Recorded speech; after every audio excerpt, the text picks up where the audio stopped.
Hello guys, আজকে আমরা কথা বলতে যাচ্ছি বাংলাদেশ ভার্সেস সিঙ্গাপুরের ম্যাচের আগে বাংলাদেশ যে ফ্রেন্ডলি ম্যাচ খেলবে ভিয়েতনামের সাথে সেটা নিয়ে। 2026-এর 31শে মার্চে সিঙ্গাপুরের এগেইনস্টে বাংলাদেশের ফুটবল ম্যাচ আছে এশিয়া কাপ কোয়ালিফায়ার্সের জন্য।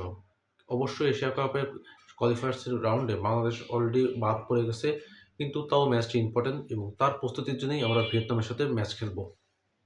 এএফসি এশিয়া কাপ কোয়ালিফায়ার্সের বাংলাদেশের গ্রুপ সিতে নাম্বার 1-এ আছে সিঙ্গাপুর, সেকেন্ডে আছে হংকং এবং 3 নম্বরে আছে আমরা বাংলাদেশ এবং 4 নম্বরে একটিও ম্যাচ জিততে না পেরে আছে ইন্ডিয়া।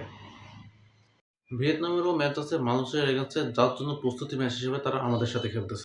সিঙ্গাপুর অবশ্যই একটি স্ট্রং একটি টিম এশিয়ার, এবং সিঙ্গাপুরের সাথে ম্যাচের আগে বাংলাদেশের এমন একটি টিমের সাথে ফ্রেন্ডলি ম্যাচ খেলা উচিত যার সাথে ম্যাচ খেলে অবশ্যই সিঙ্গাপুরের জন্য প্রস্তুতি হওয়া।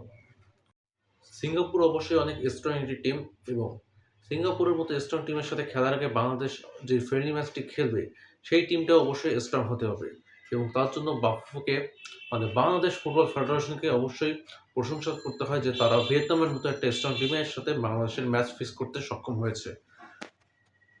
র্যাঙ্কিংয়ের কথা বলে বাংলাদেশের র্যাঙ্কিং বর্তমান সময়ে 180 এবং ভিয়েতনামের 108। তাই ভিয়েতনামের সাথে যদি বাংলাদেশ ড্রও করতে পারে তাহলে সেটিও বাংলাদেশের জন্য অনেক বড় একটি বিষয় হবে, এবং 2026 সালে সাব চ্যাম্পিয়নশিপ হবে।